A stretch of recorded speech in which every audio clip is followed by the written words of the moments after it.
오후의 시작, 세상의 모든 정보. 안녕하십니까, 아나운서 임지웅입니다. 요즘 소상공인과 자영업자들을 겨냥한 이 노쇼 사기가 전국적으로 기승을 부리고 있습니다. 군부대나 공공기관, 심지어는 유명 연예인이나 정치인을 사칭해서 이제 대량 주문을 미끼로 접근한 뒤 돈만 가로채고 사라지는 범죄 수법이 날로 교묘해지고 있는데요.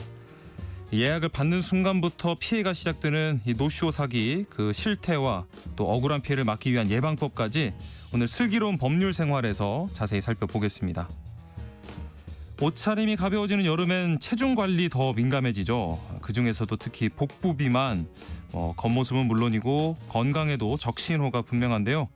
오늘 똑똑 라디오 주치의에서 뱃살이 많으면 건강상 어떤 문제가 발생하는지, 그리고 뱃살 탈출을 위해선 어떤 노력이 필요한지 알아볼 예정입니다. 궁금한 분들 계속 함께해 주세요. 저희 방송은 KBS 1라디오 유튜브 채널 통해서도 실시간으로 시청 참여하실 수 있습니다. 많은 관심 부탁드리면서 KBS 세상의 모든 정보 지금 시작합니다.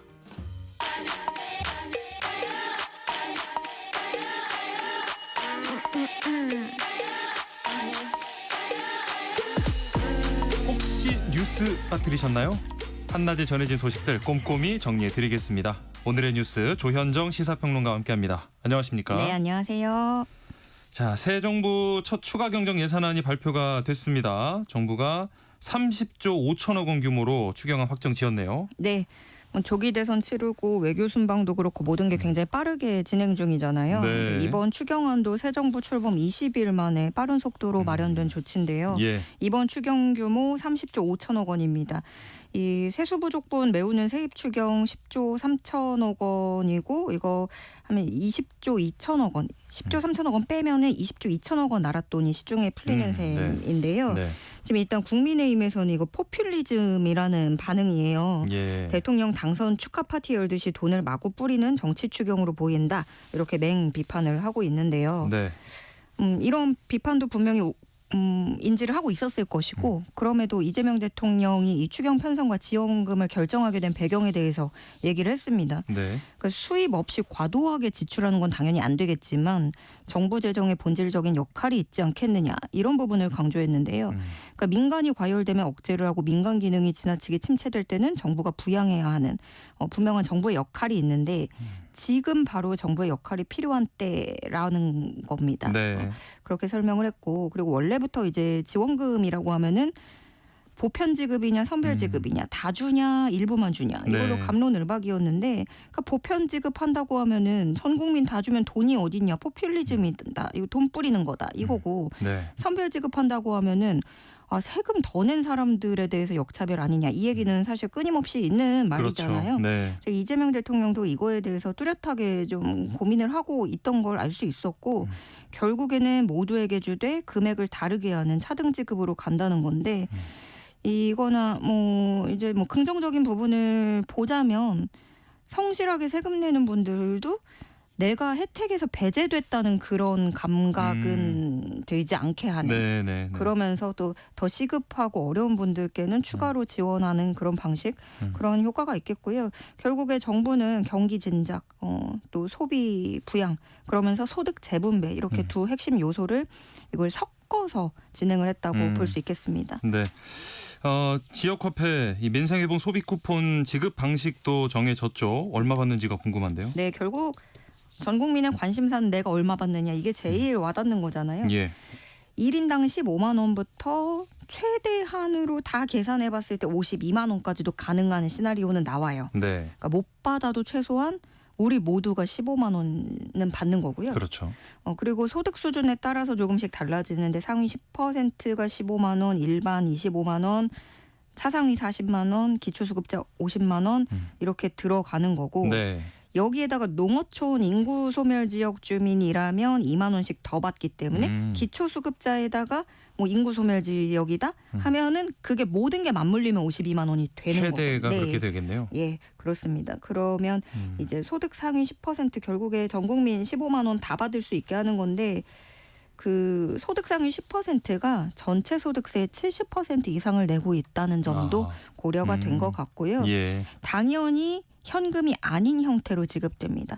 현금은 부작용이 있어요. 네. 쓰라고 돈 시중에 풀리라고 주는 건데 그렇죠. 쟁여두고 있어도 안 되고 네. 다른 식으로 써도 안 되잖아요. 예. 이거를 꼭 매장에 가서 쓸 수 있게 상품권이나 카드 형태로 지급을 하는데 사행과 유흥업종 제외하고 대부분 사용처에서 쓸 수 있을 전망입니다. 그리고 또 지역화폐라고 해가지고 원래 이재명 대통령이 그 전부터 되게 밀던 본인의 어떤 간판 정책이잖아요. 예. 일정 지역에서만 쓸 수 있는 지역사랑 상품권인데 이 발행도 29조 원으로 역대 최대 규모로 늘리기로 했고요. 예. 원래 뭐 온누리 상품권도 그렇고 지역사랑 상품권 쓰면은 이렇게 할인도 좀 들어가잖아요. 네, 맞아요. 예, 소비자 할인율 최대 10%에서 15%로 상향합니다. 네. 그리고 에너지 효율이 높은 냉장고, 에어컨 등 11개 가전제품 구입할 때는 구입 가격이 10%까지 할인해 주고요. 최대 그게 30만 원 선까지 이렇게 네. 환급을 해주는 방식입니다. 예. 그리고 또 많은 분들 관심 가졌던 게 소상공인 코로나 대출 탕감에 대해서 좀 방안이 나왔는데요. 네. 이거는 여전히 논란은 있습니다. 열심히 갚은 사람만 바보 만드는 거냐 이런 네. 불만이 나올 수 있거든요. 그렇기 때문에 정말로 재기가 어려운 지경에 간 때 해당할 것으로 보여요. 네. 모든 빚이 다 바로 탕감되는 게 아니고 채무조정기구가 이거 심사를 하는데 네. 개인 파산에 준하는 수준으로 상환 능력이 없다고 인정됐을 때 감면이 되는 거고요. 금융위 관계자는 상환 능력 판단하는 구체적 기준을 올해 3분기까지 마련하기로 했다는 설명입니다. 네, 공정성 논란이 없도록 심사를 좀 철저히 해야 될 것 같습니다. 한낮의 교양 파트너 여러분께서는 세상의 모든 정보와 함께하고 계십니다.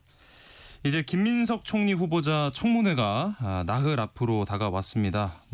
의혹 제기 공방이 계속되고 있네요. 예, 이번에는요 김민석 총리 후보자가 과거 자신에게 불법 정치 자금을 제공한 정치인으로부터 4천만 원 빌린 뒤에 지금까지 갚지 않고 있다라는 의혹이 제기됐고요. 네. 여기에 대해서도 총리실은 해명을 준비 중이라고 밝혔어요. 그래서 어떤 해명이 나올지 좀 기다려봐야겠고 김민석 총리 후보자는 본인의 비행편 기록을 네. 공개하기도 했는데 이게 왜 그러냐면 2010년에 민주당 최고위원으로 활동하면서 중국 칭화대 석사학위를 받았더라라는 논란이에요. 네. 그래서 김민석 후보자가 이렇게 짬내서 자기는 직접 가서 명문대가 요구하는 수업 시험 다 감당했다. 네. 내가 중국으로 오갔던 출입국 일자, 비행기 편명, 체류 기간 적힌 문서다 하고 함께 공개를 한 겁니다. 네.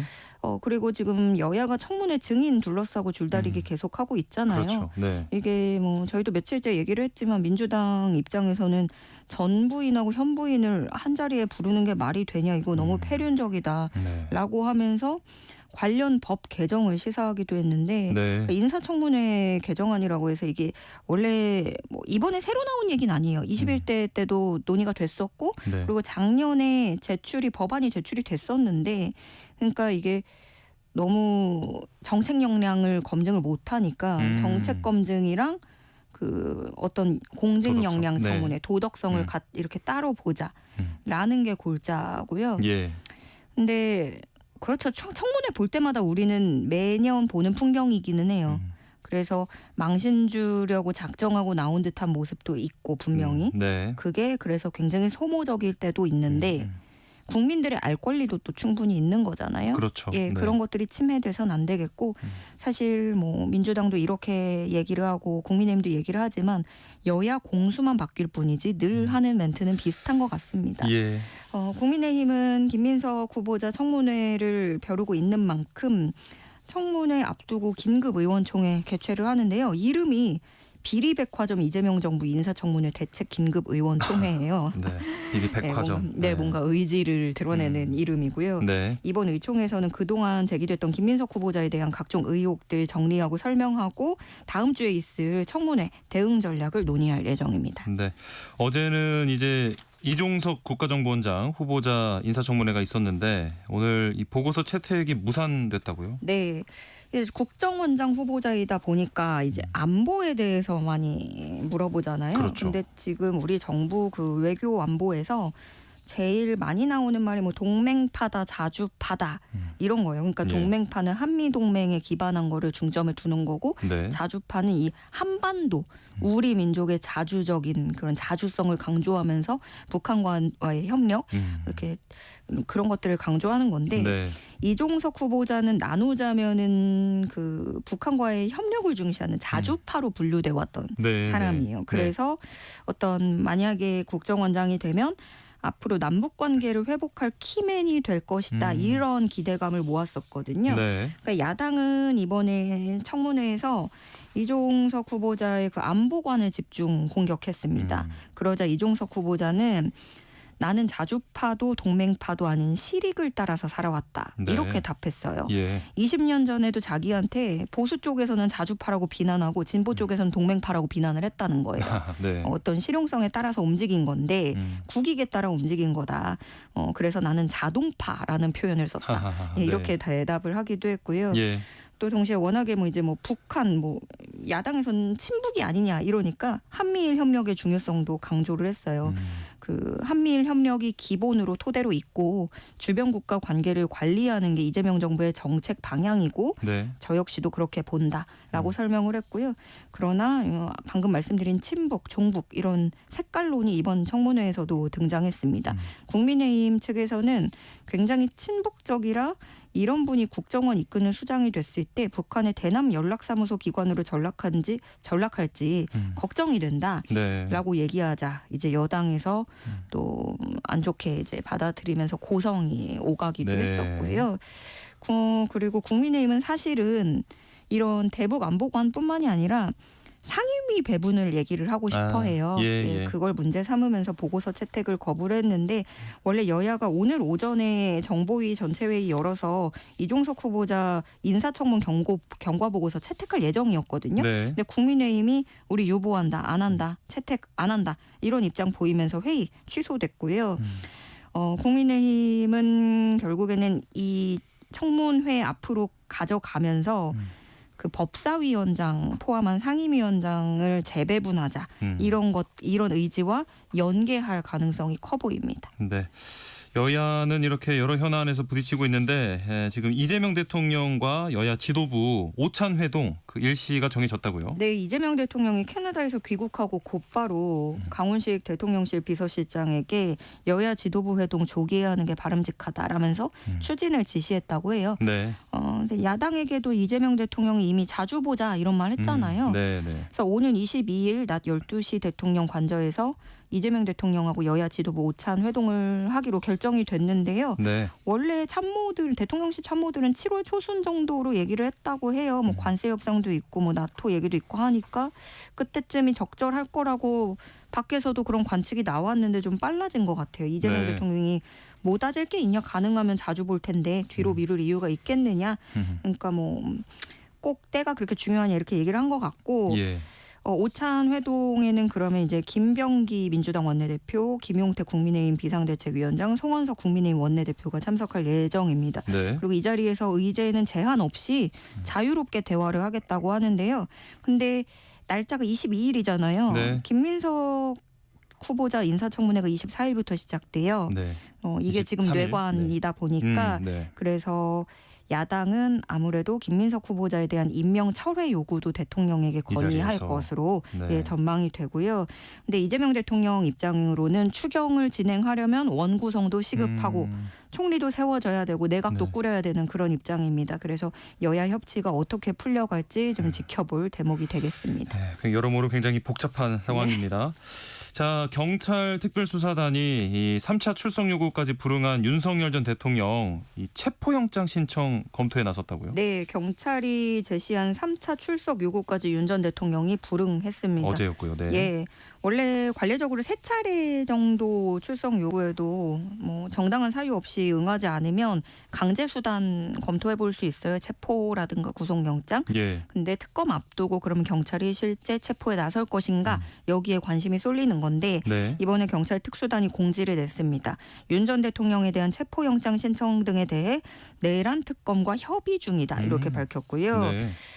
이 특검과 뭐 체포영장 신청 여부 포함한 모든 절차를 지금 특검하고 협의를 하고 있다는 설명이에요. 네. 그런데 윤 전 대통령 지금 그 경호처에 본인에 대한 체포 저지를 지시한 혐의, 이거 특수공무집행 방해 혐의로 입건된 상태고, 네. 그리고 비화폰 관련 정보 삭제를 지시한 혐의도 있는데 이게 다 지금 하고 있는 내란 혐의하고는 별개거든요. 네. 그래서 내란 혐의로는 재구속 안 되지만 경찰이 적용한 이 방금 말씀드린 두 가지 혐의로는 추가 구속이 가능합니다. 네. 그리고 무엇보다 경찰 분위기 보면 특검 이제 본격적으로 가동되고 나면 경찰이 어떤 그 장악력을 뺏기잖아요. 네. 그래서 조직의 주도권을 위해서 그 전에 사활을 걸겠다라는 분위기도 보여지고 있고요. 네. 그런가 하면 김건희 특검 같은 경우에는 이번에 또 특검 더 추가로 꾸려서 방금 전에 발표가 났는데 검찰 예. 출신, 경찰 출신 이렇게 좀 적절하게 배분이 된 것 같더라고요. 네. 그리고 윤 전 대통령이 뭐 주변에 아내가 진짜 많이 아프다 이렇게 얘기를 하고 있다고 전해지고 있어요. 예. 그래서 지금 입원 중이다 보니까 그럼 앞으로 어떻게 될 건지 특검 관계자에게 또 기자들이 질문을 했는데 아직은 좀 수사 단계에서 답변하기는 어렵다라면서 말을 아끼고 있는 상황입니다. 네. 자, 마지막으로 좀 짧게 이야기 나눠볼게요. 네. 최저임금 일단 내년에도 업종 구분 없이 다양하게 적용된다고요? 네. 그러니까 최저임금을 업종별로 다르게 적용할지 이걸 두고 얘기를 한 건데 네네. 경영계는 차등 적용해야 된다. 노동계는 안 된다. 그러니까 왜 그러냐면 업종마다 상황이나 자금 여력 너무나 다른데 네. 그에 맞게 융통성 있게 적용해야 된다라는 게 경영계의 주장이었고 네. 노동계에서는 차등 지급이라는 건 단지 내가 받는 돈의 격차를 의미하는 게 아니라 마치 우리 사회에 어떤 노동은 더 천하다라는 메시지를 뿌리 깊게 차별이 될 수 있다는 거죠. 네. 주입할 수 있다는 거죠. 그래서 양극화를 더 강화시키는 것이기 때문에 절대 안 된다라고 팽팽하게 맞섰고 네. 어제는 결국에 이게 부결이 됐습니다. 네. 그러면 이렇게 업종별로 차등 적용하는 거는 일단락 됐기 때문에 그럼 앞으로 최저임금 얼마를 할지 이거를 네. 줄다리기를 계속해야 되는데요. 경영계에서는 올해와 같이 1,030원으로 동결하자고 제안을 했고 노동계는 11,500원을 최초 요구안으로 발표했습니다. 그렇게 예. 되면서 양측의 최초 요구안 지금 간극은 1,470원이 되고 있습니다. 네. 오늘의 뉴스 여기까지 하겠습니다. 지금까지 조현정 시사평론가와 함께했습니다. 고맙습니다. 네, 고맙습니다. KBS 1라디오 세상의 모든 정보 함께하고 계신 지금 시각 12시 37분입니다. 이 시각 교통정보 알아보겠습니다. 이 시각 교통정보입니다. 본격적인 장마가 시작되면서 곳곳으로 세찬 비가 오고 있습니다. 빗길 교통안전에도 유의하셔야겠는데요. 서울 시내도로는 강변북로 구리 방향 가양대교에서 한강대교까지 막힙니다. 원효대교 1차로에서는 사고 났고요. 올림픽대로 하남 쪽으로 가양대교 4차로에서도 사고 났습니다. 반대 공항 방향은 잠실대교에서 동작대교까지 막힙니다. 한편 고속도로도 돌발 구간이 있는데요.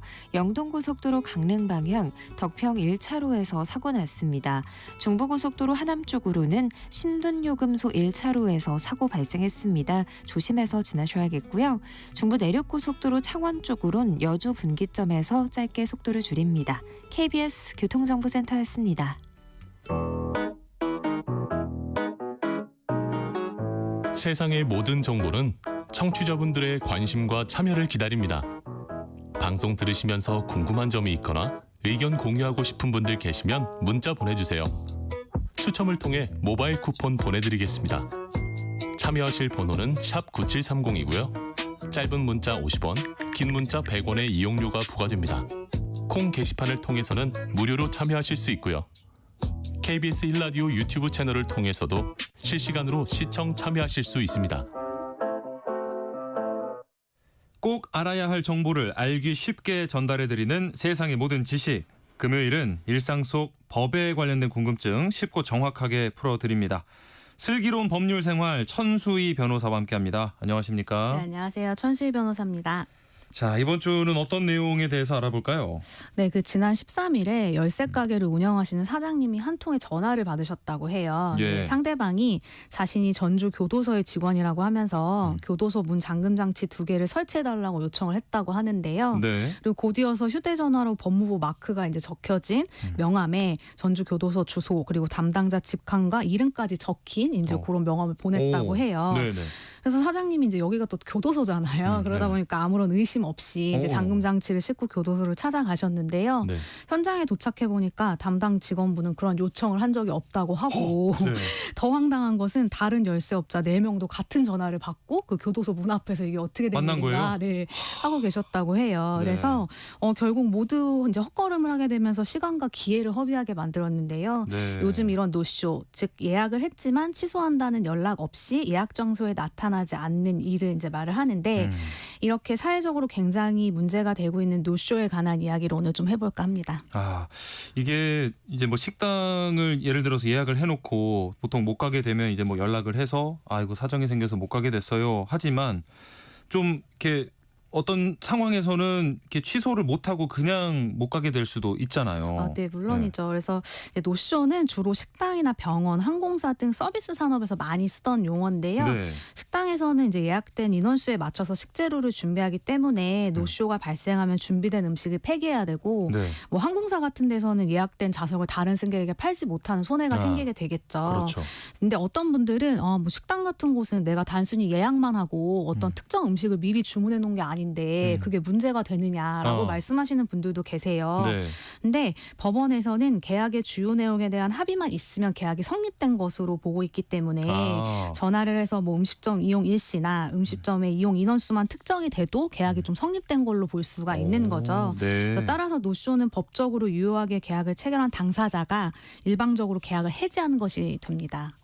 일방적인 계약 해지라고 하시니까 약간 일이 뭔가 커진 느낌이 드는데 네. 그러면 식당 입장에서 네. 이렇게 노쇼한 사람한테 어떤 손해배상 청구도 할 수가 있나요? 네, 물론 이제 음식점 뭐 예약 계약이라든지 뭐 항공권 계약 이런 것들은 임의 해지의 자유가 있기 때문에 이제 계약 해지하는 것 자체가 잘못된 건 아니에요. 네, 그래서 네, 이제 네, 미리 네. 말씀을 하시면 되는데 그렇죠. 문제는 노쇼는 계약을 해지한다는 의사표시 자체가 없기 때문에 네. 이제 일반적인 계약 해지와는 좀 다른데요.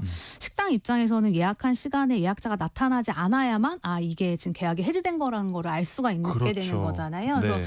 예약자만 속마음으로 계약을 유지할 의사가 없는 경우에 해당하기 때문에 계약은 해지되지 않고 계속 유지가 되다가 예약 시간이 넘어서야 비로소 이제 계약 해지가 일방적으로 된다고 보시면 되는 거죠. 그래서 네, 네, 네.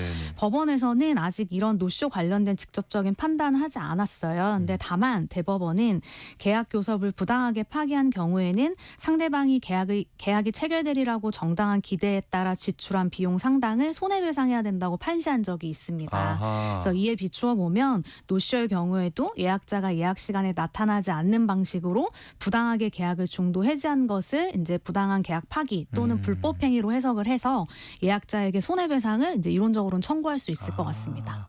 그러면은 손해배상을 청구한다면 할 수 있는 금액은 뭐 어느 정도가 될까요? 네, 그 음식점을 기준으로 생각해 보면 네. 이제 노쇼로 인해서 식재료 비용이 낭비가 되고 네. 또 다른 손님을 받을 기회를 놓치는 등의 이제 손해가 발생을 하겠죠. 그렇죠. 근데 사실 이제 이런 손해는 좀 입증하기가 어렵고 설사 입증이 되더라도 손해액이 크지가 않아서 뭐 소송으로 가기까지는 좀 실익이 크지 않을 수가 있습니다. 예. 근데 하지만 근데 노쇼는 분명 업주에게 실질적인 피해를 주는 행동인 거는 분명하죠. 네, 그런데 네. 여전히 많은 사람들이 노쇼를 가벼운 일처럼 인식하고 있는 현실은 또 예약 문화 전반에 대한 인식 개선이 필요한 지점이 아닐까라고 생각이 됩니다. 네. 그 한 경제연구원의 보고서에 따르면 음식점, 미용실, 병원, 고속버스, 소규모 공연장 등 5대 서비스 업종에서 노쇼로 인한 매출 손실이 연간 약 8조 원에 이른다고 말을 해요. 네. 그래서 더 나아가서 이로 인한 고용 손실은 연간 약 10만 8천여 명에 달한다고 하는데요. 노쇼는 단순히 개인 간의 약속 문제를 넘어서 좀 사회적 문제가 되고 있다라는 점을 인식하실 필요가 있을 것 같습니다. 지금 청취자 1128님도 택시 운전을 하시는데 네. 콜 예약해놓고 호출제에 가서 기다리다가 전화를 하면은 연락 두절이 되는 경우 뭐 시간만 허비하고 돌아올 때 좀 씁쓸하다 이런 말씀을 해주셨거든요. 네. 요즘에 근데 이제 아까 식당 얘기를 했지만 뭐 단순히 그냥 한 테이블 예약했다가 오지 않는 거에 그치는 게 아니라 단체 주문을 해놓고 오지 않는 경우 또 많잖아요. 네, 굉장히 많죠. 네. 그 지난 19일에 경찰청 수사본부가 사기방지 자문위원회를 열고 노쇼 사기 범죄 대응 방안을 논의한 만큼 이제 신종 사기 수법으로 등장을 하고 있습니다. 그래서 예.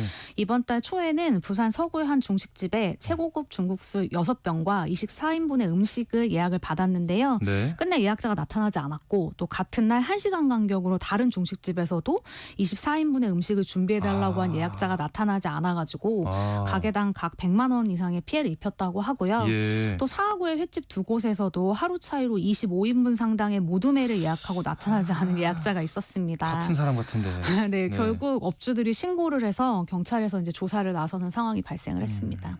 아니 근데 이런 경우를 보면 사실 사기라고 보기에는 그 사람이 얻는 이익이 뭘까 싶거든요. 그냥 약간 일종 장난이나 영업방해 정도로 느껴지는데요. 네, 그래서 사실 노쇼와 관련해서 이제 의문이 생기죠. 네. 정작 본인들이 금전적 이익을 얻는 것도 아닌데 네, 네. 왜 저렇게 굳이 남에게 피해만 주는 걸까라는 점인데 일각에서는 일종의 뭐 악의적 장난 혹은 타 업소를 방해하려는 고의적 영업방해로 보기도 하지만 네. 뭐 목적이 어디에 있건 간에 이건 타인에게 반드시 뭐 시간적 경제적 피해를 주는 행동이기 때문에 하지 말아야 할 행동임은 분명합니다. 요즘 가뜩이나 좀 불황이라서 어려운 자영업자분들 많으실 텐데 꼭 좀 붙잡혀서 처벌을 받았으면 합니다. 네, 네. 그렇게 처벌이 돼야 되는데 이제 네. 문제는 노쇼의 경우 재산상 이익을 편취하려는 사기의 목적이 있는지를 좀 판단하기가 어려워요. 예. 그래서 아까 위의 사건들도 같은 유형의 사건인데도 한 경찰서에서는 이제 사기죄로 다른 경찰서에서는 업무 방해죄로 수사를 진행하고 있다고 해요. 근데 예. 업무 방해죄는 이제 사기에 비해서 비교적 형량이 가볍기 때문에 좀 사기죄로 처벌을 강하게 해야 되지 않냐 이런 목소리들이 있어요. 그런데 네. 그 예약자에게 노쇼로 인해서 얻은 금전적 이익이 없기 때문에 이 경우에는 좀 사기죄로 처벌되기가 어려워요. 그래서 이런 노쇼를 해결할 또 새로운 법이 필요하지 않나 목소리가 커지고 있는 상황입니다. 네.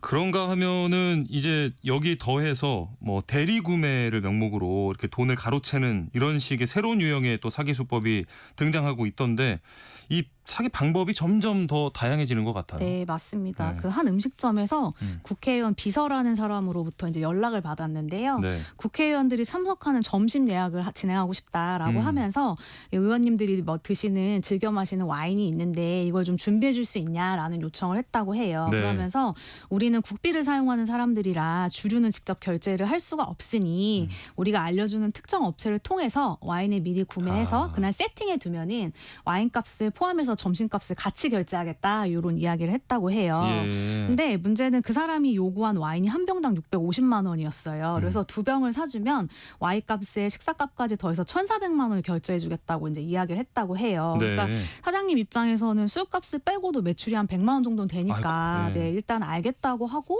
끊은 뒤에 의원실에 전화를 해보니까 이제 그런 일이 없다고 하시고 오. 또 당일에도 뭐 예약을 한 사람이 나타나지가 않았어요. 아하, 네. 네. 그래서 결국 이제 예약자와 와인 업자가 이게 공범이고 만약에 그렇게 해서 와인을 구매하게 되면 바로 연락을 끊고 잠적해버리는 구조로 예수의 사기를 치고 있는 거죠. 진짜 교묘합니다. 그래도 이분 피해를 보지 않으셔서 다행인데 네. 사실 자영업하는 입장에서는 뭐 국회의원실이다 또 뭐 고위 공무원이다 이러면은 뭐 믿을 수밖에 없고 또 손님이 이렇게 요청을 하는데 어쩔 수 없이 이렇게 알겠다고 하는 경우도 많을 것 같아요. 네, 그렇죠. 그래서 아무래도 뭐 관공서, 군부대, 정당, 유명 연예인 소속사 이렇게 얘기를 하면서 신뢰를 주는 단체나 인물을 사칭하는 사례들이 정말 많습니다. 그래서 네.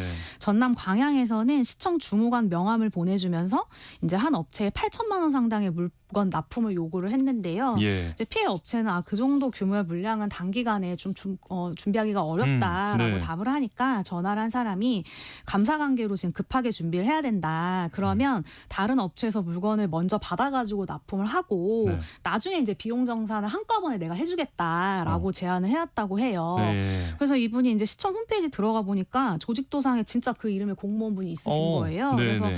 그리고 또 이제 공공기관이랑 거래를 뚫기가 사실상 쉽지가 않은데 그렇죠, 이런 그렇죠. 기회를 놓칠 수 없지라고 생각을 해서 네. 그 물품 대금으로 8천만 원 중에 2,700만 원을 세 차례에 걸쳐서 송금을 했는데요. 예. 나중에 알고 보니까 공무원 명의가 도입이 도용이 됐던 거죠. 어떻게? 그리고 또 어떤 가수분이 데뷔 60주년 기념 전국 투어 콘서트를 이제 경남 창원에서 하셨어요. 아, 네네. 근데 이제 그 콘서트장 근처에 한 식당에 전화가 와서 예. 지금 공연 중인 거 알고 있지 않냐 이렇게 얘기를 하면서 우리 가수와 소속사 직원이 이제 와서 식사를 하려고 하는데 네. 고가에 좀 술이 필요하다. 네. 그러니까 이제 대리 구매를 해서 이제 세팅해주면 와서 또 결제를 하겠다 이런 식으로 말씀을 했는데 그렇죠. 그 금액이 한 또 470만 원 정도가 됐어요. 근데 네. 이 경우에도 결국에는 이제 예약자 술을 판매하는 사람이 공범이어가지고 또 이렇게 사기를 당하신 사례가 있었고요. 이거는 제가 뉴스로 전했던 보셨어요? 겁니다. 네, 전했습니다, 제가. 네, 예. 그래서 이제 뭐 보통은 대리구매 업체랑 뭐 이렇게 짜고 한패인 거 아니냐라고 생각하실 수도 있는데요. 네. 또 공범이 아닌 경우도 있었어요. 그래서 네. 한 페인트 가게 전화가 와서 이제 진해 주무관이다 본인이 네. 그래서 그 감사 품목으로 심장 제세 동기가 필요하니 이제 네. 그 부분을 같이 결제해 주면 나중에 이제 한꺼번에 계산하겠다 이렇게 말씀을 하신 거예요. 그래서 네. 이제 보내주신 그 업체의 홈페이지에 들어가 봤더니 뭐 정상적인 업체인 거예요. 네. 그리고 뭐 사업자 등록증도 보내주시고 그래서 네.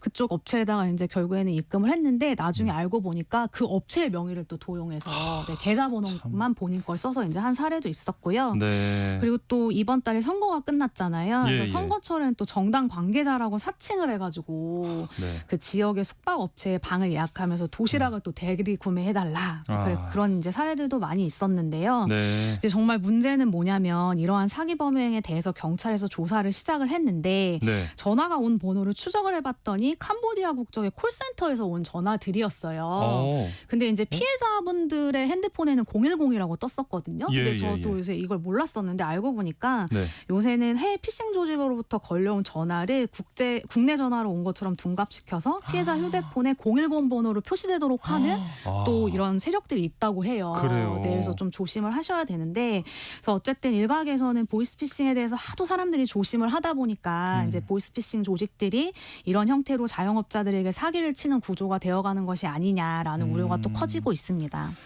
참 진짜 교묘하고 참 그 좋은 머리를 왜 이런 곳에 쓰는지 안타깝습니다. 그런가 하면 이렇게 예약자가 그 요청한 다른 업체에 입금을 하셨던 분이 이제 이거 사기인 것 같은데 약간 직감을 하고 은행에 전화를 해서 이 입금한 계좌를 막아달라라고 요청을 했는데 이게 또 받아들이지 않는 경우가 있더라고요. 네, 맞아요. 그 군산의 한 식당 주인분에게 전화가 와서 이제 근처에서 영화팀인데 촬영을 이제 마치고 네. 이제 쫑파티를 하려고 한다.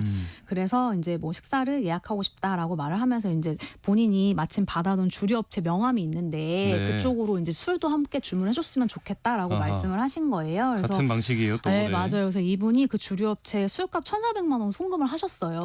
근데 네. 그리고 나서 약간 이상하다는 생각이 들어서 바로 팔출소에 달려가셔가지고 네. 경찰관분이랑 함께 은행에 전화를 해서 예. 이거를 정지해달라라고 요청한 사례가 있었는데요. 네. 결국 거절을 당하셨어요. 근데 왜 이게 그랬을까요? 왜 그러냐면은 보이스피싱의 경우에는 이제 통신사기 피해 환급법에 따라서 신속히 금융기관에 지급 정지를 요청을 하면 피해금의 일부라도 돌려받으실 수가 있어요. 그렇죠. 그런데 이제 노쇼 사기는 아직 이 법의 적용을 받지 않아서 계좌 지급 정지나 계좌 동결이 좀 불가능합니다. 네. 그래서 이제 은행에 문의해 보니까 보이스피싱이 아니어서 지급 정지가 안 된다라고 그런 답변을 들었다는 피해자들의 하소연이 굉장히 많은데요. 현재는 네. 이제 법령이 국회에 발의된 상황이라고 하니까요. 이제 좀 빨리 개선이 되어야 될 부분이 아닌가 생각이 듭니다. 그래도 바로 알아차렸는데 너무 안타깝습니다. 네. 이런 부분 정말 입법 보완이 반드시 돼야겠는데 뭐 그때까지는 결국에 본인이 정말 조심하고 또 조심하는 수밖에 없을 것 같아요. 노쇼 사기 어떻게 하면 좀 피할 수 있을까요? 네, 그 노쇼 사기가 점차 조직적이고 정교해지고 있는데요. 광주에서 노쇼 사기로 이제 검거된 건수가 1월부터 6월까지 129건, 총 피해 액수가 20억이었다고 해요. 네. 근데 결국 검거된 범인은 13명뿐이었다고 하는 기사가 이제 어제 떴더라고요. 예. 근데 보니까 이제 피해자 3명을 잡아서 구속영장을 청구를 해서 보니까 3명이 각각 다른 조직에 속해 있는 사람들이었고 그 조직 자체도 점조직으로 뭐 해외에도 있고 우리나라에도 전국 각 지역에 흩어져 있었다고 해요. 그래서 네. 이제 아까 말씀드렸던 보이스피싱 조직들이 점점 이 노쇼 사기에 점점 강력하게 좀 개입이 되는 게 아닌가 이렇게 지금 우려하고 있는 상황인데요. 네. 그래서 이제 항상 어떤 분이 그런 이제 예약을 요청한다라고 한다면 직원의 명함은 물론 공문과 직인까지 이제 위조하는 경우가 많기 때문에 네. 대량 주문 시에는 반드시 주문자의 신분을 확인을 하셔야 되는데요. 있는데요. 네. 공공기관을 사칭하는 경우에는 해당 기관에 직접 확인을 하시는 것이 필요하고요. 또 대량 구매를 요청하는 경우에는 일정 부분 선입금을 먼저 요구하시는 게 좋을 것 같습니다. 아하, 네. 그리고 다른 물품 함께 구매해서 가져다 달라는 요청은 방금 계속 들으셨겠지만 네. 반드시 거절을 하셔야 되고요. 또 필요시에는 경찰에 바로 신고를 하시는 것이 좋겠습니다. 네, 슬기로운 법률 생활 천수희 변호사와 함께했습니다. 오늘 말씀 고맙습니다. 네, 감사합니다. KBS 세상의 모든 정보 1부 순서 여기서 마무리하겠습니다. 이어지는 2부에서는 사건 사고 뉴스 살펴보는 하프타임 뉴스, 건강에 관한 모든 궁금증을 풀어드리는 똑똑 라디오 주치, 또 음악과 함께하는 오후 김윤하의 오늘 이곳까지 준비되어 있습니다. 계속해서 많은 청취 부탁드리겠습니다. 저는 2부에 다시 찾아오겠습니다.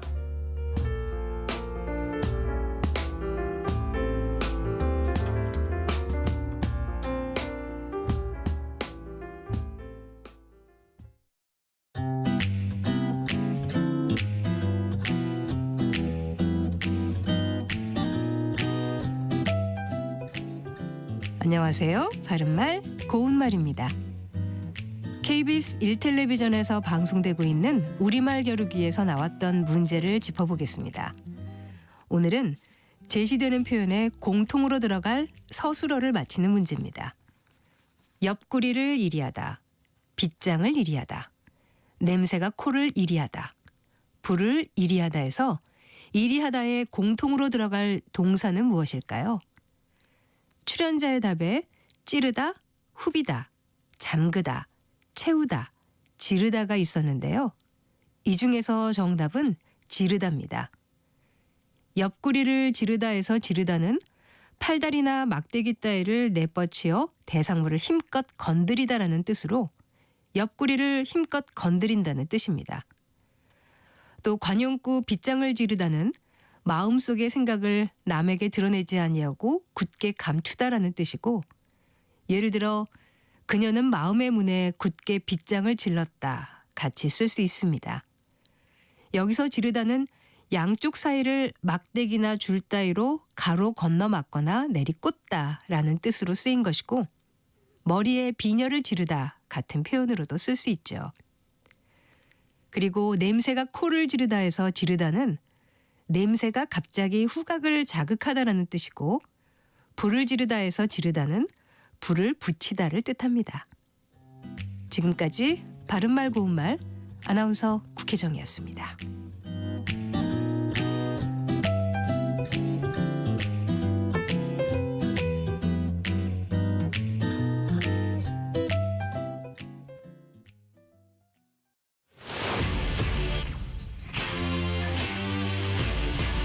토론에 정답은 없습니다. 토론이 세상을 바꿀 수도 없습니다. 하지만 질문은 새로운 세상을 만들 수 있습니다. 질문으로 올바른 세상을 만드는 첫걸음. 평일 저녁 7시 20분 KBS 열린 토론.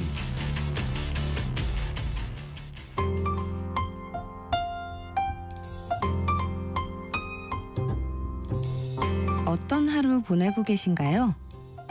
눈코 뜰 새 없이 바쁘게 지나가는 한 주.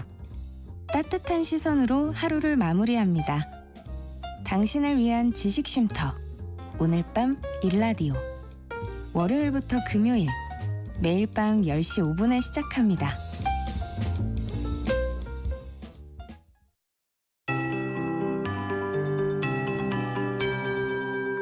KBS 58분 날씨.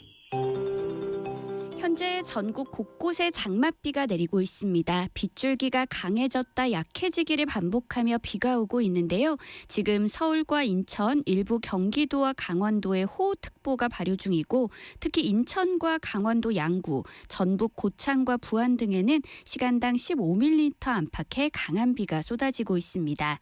우선 내일까지 중부지방과 전라도에는 30에서 많은 곳은 120mm 이상, 그중 충남 남부는 곳에 따라 10시마다 180mm가 넘는 매우 많은 비가 내리겠고요.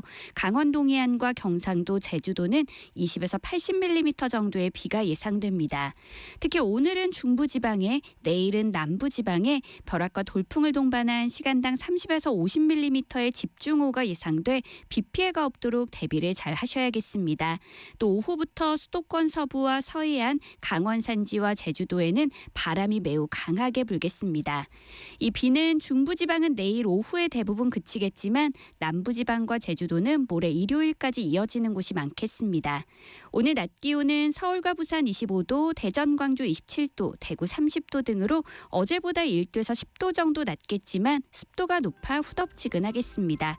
현재 서울의 기온은 25.5도입니다. 송소진입니다.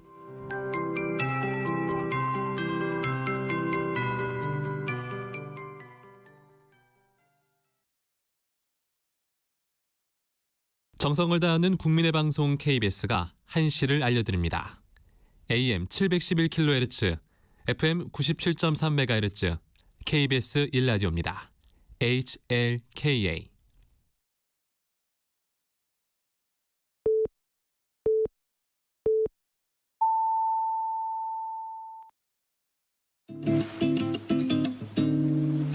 나른한 오후를 책임질 영양 만점 지식 비타민. 세상의 모든 정보.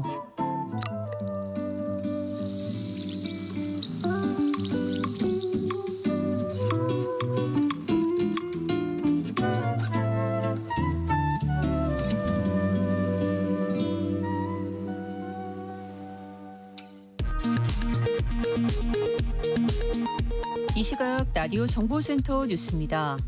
인천, 경기 등 수도권 곳곳에 밤새 많은 비가 내려 주택과 도로가 침수되는 등 피해가 잇따랐습니다. 전국에 내려진 산사태 위기 경보는 주의 단계로 올라갔습니다. 수사 기소권 분리와 대대적 조직 개편이 예고된 가운데 국정기획위원회가 대통령 공약 분석이 제대로 안 됐다며 검찰청 업무보고를 30분 만에 중단시켰습니다. 방통위 업무보고에선 윤석열 정권이 언론의 공정성을 짓밟았다고 비판했고 감사원에는 정권 호위대 역할을 했다고 지적했습니다. 12.3 비상계엄 관련 내란 사건을 수사할 조은석 특검의 특검보 6명이 어젯밤 임명됐습니다. 순직 해병 특검의 특검보 4명도 이르면 오늘 임명될 것으로 보이고 가장 먼저 특검보 구성을 마친 김건희 특검은 오늘부터 파견 검사들이 출근해 업무를 시작했습니다. 더불어민주당은 2차 추경안이 민생회복 마중물이 될 것이라며 국회에 조속한 심사를 강조했고 국민의힘은 전국민 소비 쿠폰 등은 현금 살포일 뿐이라며 반대 입장을 밝혔습니다. 코스피가 3년 5개월여 만에 장중 3,000선을 돌파했습니다. 5월 생산자 물가지수는 0.4% 낮아져 2달 연속 하락했습니다. 지금까지 라디오 정보센터 뉴스 정한나였습니다.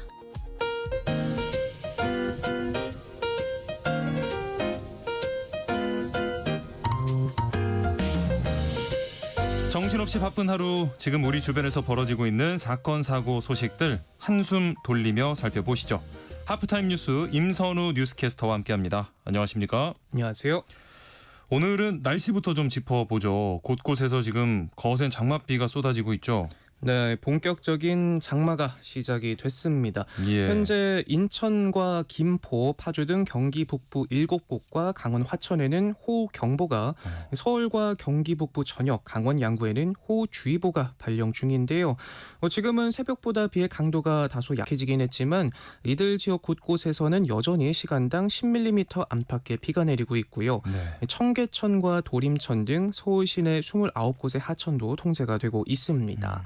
밤사이 인천 서구와 경기 김포, 포천, 강원 화천에는 100mm가 넘는 폭우가 쏟아지는 등 중북부에 비가 집중이 됐는데요. 예. 많은 비에 산사태 우려도 커지면서 오전 8시를 기준으로 전국에 산사태 위기경보 주의 단계가 발령이 됐고 인천 계양구에는 산사태 주의보까지 내려져 있어 각별한 주의가 필요합니다. 네. 장마 시작부터 폭우가 쏟아져서 걱정인데요. 오늘은 비가 더 강해진다고 합니다. 예. 지금은 곳곳에서 비가 잠시 약해졌지만 경기 남부와 강원 영서, 충청에는 오늘 오후를 기준으로 호예비특보도 내려졌고요. 기상청은 내일까지 대부분 지역에 100에서 많게는 180mm가 넘는 비가 더 내릴 것으로 전망했습니다. 특히 오늘 오후부터 밤사이 곳곳에서 시간당 30에서 50mm는 물론이고 많게는 시간당 70mm가 넘는 극한호우가 쏟아질 수도 있어서 네. 각별한 주의가 필요합니다. 네. 자, 그리고 부동산 관련 소식이 있는데 서울 아파트 값이 크게 뛰었다고요? 네, 최근 오름세가 더 가팔라지는 추세인데요. 오죽하면 집을 보지도 않고 사겠다는 사람까지도 늘고 있습니다. 예. 경기가 좋지 않아 정부가 지원금까지 주는 상황에서 서울 아파트 값은 6년 9개월 만에 가장 높은 폭으로 올랐는데요. 네.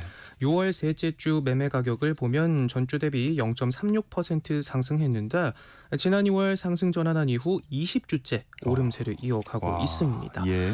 이른바 한강벨트 지역 오름세가 두드러졌는데 성동구는 0.76% 올라 12년 2개월 만에 최대 상승폭을 기록했고 네. 마포구도 0.66% 오르면서 통계 작성 이래 최대 상승률을 보였습니다. 토지거래 허가구역으로 묶여있는 강남, 서초, 용산도 상승폭을 키우면서 고공행진을 이어갔는데요. 다음 달 시작되는 3단계 스트레스 총부채 원리금 상환 비율 이 DSR 규제를 앞두고 이른바 똘똘한 한 채를 원하는 실수요자뿐만 아니라 갭 투자 매수세도 가세하고 있다는 게 중개사들의 얘기고요. 네. 한때 토지거래 허가제 반짝 해제로 들썩였던 강남권의 집값 상승이 꺾이지 않고 주변 지역으로 확산하는 모습입니다. 예. 금융당국은 전세대출에도 DSR 규제를 확대 적용하는 방안에 포함해서 이 과열을 진정시키기 위한 추가 대책을 검토하고 있는 것으로 전해졌고요. 정부의 구체적인 공급 확대 방안에도 시장에 관심이 쏠리는데 단기적으로 추가 규제 지역 지정 등 수요 억제책도 불가피해진 게 아니냐는 시각도 있습니다. 자, 그리고 다음 주부터는 이 수도권 지하철 기본 요금도 오른다고요?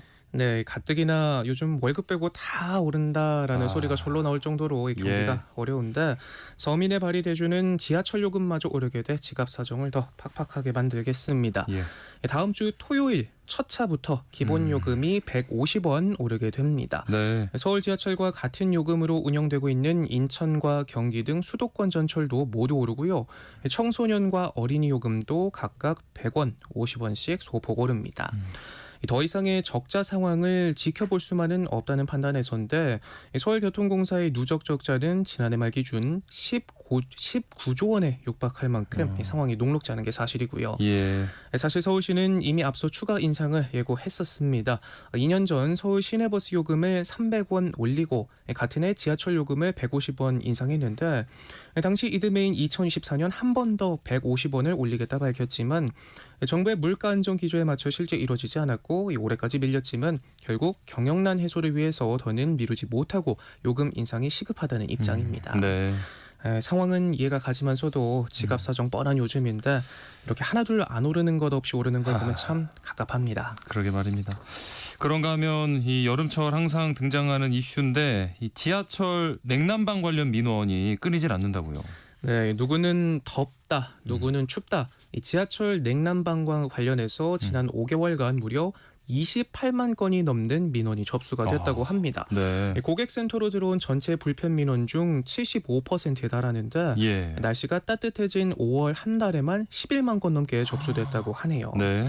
시간대별로 보면 출퇴근 시간대 덥다는 민원이 62만여 건, 춥다는 민원이 3만여 건으로 모두 가장 많았고요. 네.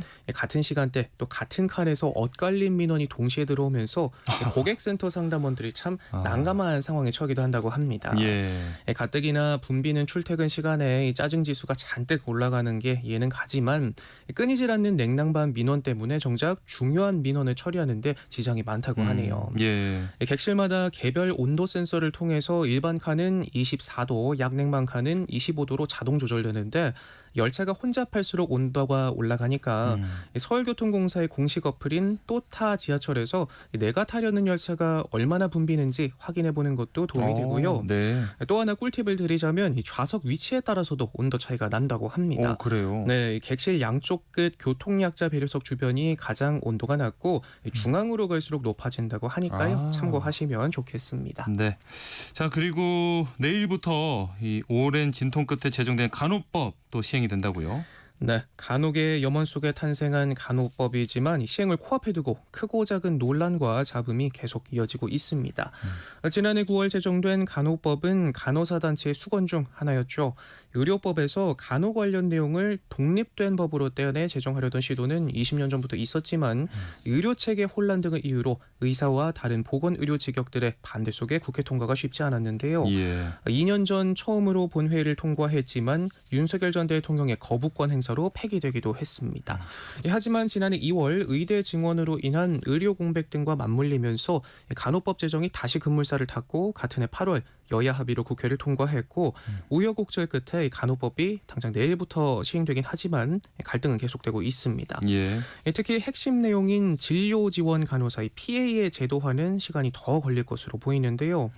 PA 간호사들은 의사 업무를 일부 대신하면서 그간 사직 전공의 빈자리를 메워왔는데 법 시행이 코앞인데도 의료 현장에선 구체적인 업무 범위를 놓고 혼란과 반발이 이어지고 있다고 합니다. 이 업무 범위를 명시할 하위 법령은 아직 입법 예고조차 되지 않은 상황인데 간호법 제정부터 계속 반기를 들어온 의사단체는 정부가 공개한 규칙안을 두고 의료인 간 역할 구분을 흔들고 법적 책임 문제도 모호하다 지적하고 있고요. 간호사들 역시 업무 범위가 지나치게 넓다거나 모호하다는 입장입니다. PA 간호사 교육을 어디서 주도할지를 놓고도 갈등이 빚어지고 있고요. 간호사 대 환자 수를 명시해야 한다. 법이 시행도 되기 전부터 개정이 필요하다는 목소리도 나오고 있습니다. 좀처럼 타협점을 찾지 못하는 상황에서 전공의 복귀율은 현재 20%에도 못 미치는 상황이라 새 간호법이 시행된 이후에도 PA 간호사 업무를 둘러싼 현장의 혼란은 불가피할 것으로 보입니다. 다음 소식도 또 오르는 얘기인데 내년 건강보험료도 더 오른다면서요? 네, 참 안 오르는 게 없는 요즘 같은데요. 건강보험 제정에 빨간불이 켜지면서입니다. 보도를 종합해 보면 내년 국민건강보험률이 약 2% 인상되는데 직장인 평균에 해당하는 370만 원의 월급을 받을 경우 직장 가입자가 부담하는 월 건강보험료는 13만 990원에서 13만 3,576원으로 오르게 되고요. 지역 가입자도 같은 수준으로 인상됩니다. 현재 재정 전망을 감안하면 이 보험료율을 당분간 꾸준히 올려야 하는 처지라고 하는데요. 올해부터 2%씩 인상하면 2032년 법적 상한인 8%를 넘어갈 것으로 보이는데 이후로도 계속 올리려면 이 법을 개정해야 하는 만큼 사회적 합의를 이끌어내기가 쉽지 않아 보입니다. 복지부는 건보료 인상과 함께 국고지원 일몰 조항도 삭제하겠다 국정기획위에 보고한 것으로 전해졌는데요. 저출생, 고령화로 의료비 지출이 급증하고 의정 갈등에 대응하느라 건보 재정에서 이 대규모 지출이 일어나면서 재정 안정화가 시급하기 때문입니다. 복지부는 건강보험의 지속 가능성에 대한 우려를 강하게 표시한 것으로 전해졌는데 특히 올해 건보 재정이 단기 수지 적자를 기록할 것으로 예상된다는 점을 강조하면서 향후 지출 소진 속도가 빠를 것이라고 강조했고요. 이에 따라 내년뿐 아니라 매년 2%씩 건강보험료율을 높여야 한다는 뜻을 전달한 것으로도 알려졌습니다. 그리고 요즘 온라인에서 이 명품 화장품 이렇게 저렴하게 파는 경우가 많은데 이거 그냥 믿고 사면 안 되겠던데요? 이른바 짝퉁 화장품 수만 개를 시중에 유통한 일당이 적발이 됐는데요. 용기 모양과 라벨, 포장 등이 정품과 구분하기 어려울 정도로 똑같습니다. 그런데 이 효능은 어떤지 성분을 분석해봤더니요. 정품에 들어있어야 할 미백을 위한 핵심 원료 나이아신 아마이드 함량이 0%로 나왔습니다. 이 피부 개선 효과가 없는 맹물인 셈이죠. 또 특허청이 조사를 해봤더니 압수물 외에도 이 일당은 지난 2023년부터 1년 사이 4만 1천여 개 59억 원어치를 이미 시중에 유통한 것으로도 드러났는데요. 이런 효과 없는 짝퉁 화장품들은 정품의 3분의 1 가격으로 온라인 등에서 불티나게 팔려나갔다고 합니다. 특허청은 이 일당을 상표법 위반 혐의로 검찰에 송치했고요. 해외 유명 브랜드 화장품을 지나치게 싼 값에 판다면 이렇게 가짜일 가능성이 크다 강조했습니다. 다음은 좀 안타까운 사고 소식인데 이 아파트 지하 주차장에서 승용차가 벽을 들이받는 사고가 있었네요. 네, 어제 세종의 한 아파트 지하 주차장에서 벌어진 일인데요. 네. 차 안에는 70대 남매 부부 모두 4명이 함께 타고 있었는데 예. 이 사고로 뒷좌석에 타고 있던 아내 둘은 심정지 상태로 병원으로 옮겨졌지만 끝내 숨졌고요. 네. 운전석과 조수석에 타고 있던 남편 2명도 크게 다쳐 병원으로 이송돼 치료를 받고 있습니다. 가족 여행을 갔다가 집으로 들어오던 길이었다고 하는데 경찰은 차량이 지하 주차장에 들어와서 이 직진 구간에서 급가속한 것으로 보고 있고요. 예. 운전자가 술을 마시고 운전을 한 정황을 확인하고 체외 검사를 의뢰해서 정확한 사고 원인을 규명할 예정입니다. 네. 참 안타까운 소식인데 이렇게 종종 식사하면서 반주로 한두 잔 마시고 이 정도쯤이야 하고 운전대 아이고. 잡으시는 분들 계시잖아요. 예. 그 어떤 경우에도 술 마시고 운전대 잡는 행위 절대로 해서는 안 된다는 거 다시 네. 한번 강조드립니다. 네, 그리고 뒷좌석에 탑승하신 분들도 꼭 안전벨트 하셔야 된다는 거 다시 네. 한번 말씀드립니다. 자, 배민과 쿠팡이 이 상생안을 내놨습니다. 소액 배달 수수료는 면제하기로 했죠. 네, 배달앱을 이용하는 자영업자들의 부담을 덜기 위해서 이 소액 배달 주문에 한해서 중개 수수료를 면제하는 방안을 내놓으며 상생안 마련이 급물살을 타고 있는데요. 예.